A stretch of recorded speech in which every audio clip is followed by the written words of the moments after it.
Happy What's Blank Wednesday, everybody. And today I'm joined by JJ for a What's How to Keep Your Tent Going Wednesday. So a few weeks ago, Mo and I had an episode showing off a lot of the new cool camping shelters that are out this year and talked a little bit about how a tent lasts about maybe 10 years and then it starts to fail and it's a good time to replace it.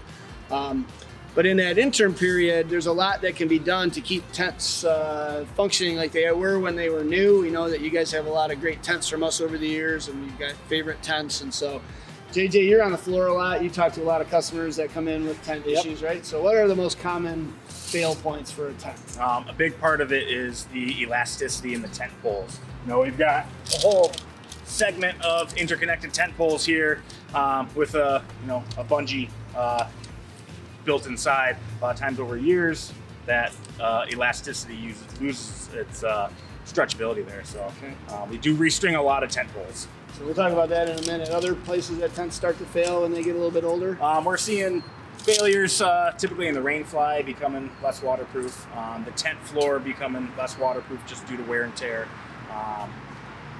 poking holes in the tent body and the mesh and the rain fly. Those are the biggest areas of failure when you use your equipment.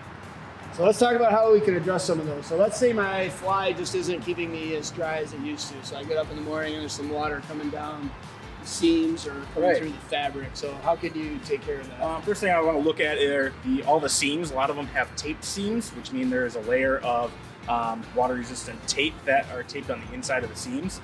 A lot of times due to just dirt and UV and body oils and things like that, that will deteriorate. So checking the tent seams, making sure they're sealed. If you need to repair those, we do carry tent seam sealer.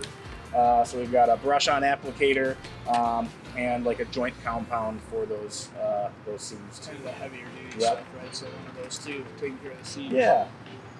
Sometimes that fly material stops being quite as dry. You want it to bead that water up on the outside. So if it rains, it just starts to soak in water. What can I do to stop that? Spray it down with some sort of water repellent juice here. This is a UV solar protectant as well as a re-waterproofer. So it soaks into the fibers of the tent, the rain fly and the tent body, and creates that water hydrophobic barrier. And how about on the floor of the tent? Can that be retreated as well? Would you use that? You can use that for the floor. We also sell some, it's tent floor waterproof solution there. Where you kind of paint the bottom of your tent floor and it soaks in, just very similar to the waterproofing rain fly. Re-urethane the floor. So now we've got this thing waterproof again. Let's say I tripped and put a hole in my fabric, or I was swatting a mosquito and I happened to have something sharp in my hand and I cut some part of this material. Can you fix that? You can, yeah. I've had tents get be a little bit too close to a fire and have a little ember burn hole into it. So what I've used in the past, we have a couple options here at the store. We've got from Gear Aid, we've got the Tenacious Repair Tape. So Tenacious Tape is a high strength, high flexibility, waterproof tape. It's way better than duct tape. It doesn't leave behind any sticky residue. And we also have no-sew repair patches, which is very similar. I'm sure it's a very similar makeup, but they have fun design. So you can throw, some wacky stickers almost on your tent, but it's going to be just better than any other type of patch that you can get. That'll keep the mosquitoes and stuff out of it. So, Yep. Zipper pulls, we didn't prep for this, but I know for a fact that those sometimes stop holding your zippers together, so we can retension those and sometimes make them so your zippers will hold together. I mean, that's a way of playing an older tent as well. So, any one of those things. I had an old MSR Zoid 2 that been on a lot of great expeditions, and the last one, it wasn't quite as waterproof as it used to be, and so I definitely went through several of these steps, and I got about another 3 years out of it. I'm about to replace it with a new Dagger Osmo bike packing tent, so I'm pretty excited about that. But I did extend the life. So let's revisit that tent pole re-shock cording or repair, because we do have a lot of you guys both calling, asking, and visiting us online for this service. we can repair pretty much most tent pole sections, right? So if somebody broke a tent pole. Any major brands, especially brands that we carry, we can always reach out to them to get replacement pole segments. We also stock fiberglass and aluminum poles in the store here for those emergency repairs if you need quick turnaround. And what does that cost roughly? So for each pole segment, this tent is made up of 2 cross segments here.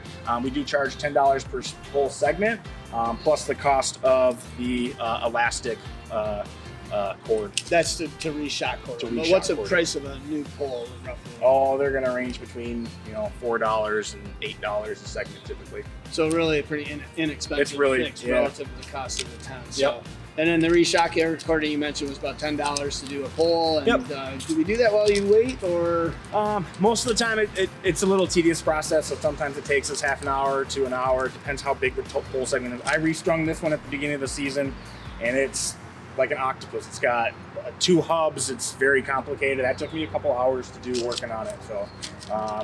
So bring us your broken poles, but give us a week or so before you have to have it out for your trip. And he and Ron are experts at this, and some of the other guys have been starting to mess around with it. It makes a big difference, and it certainly makes your tent go up easier. So don't pitch that tent if you think it can be upgraded or enhanced so it'll act like it used to. We'd love to give it another shot and another couple of adventures, because it's a good friend of yours. It's part of your kit, and we'd like to see you continue to use that.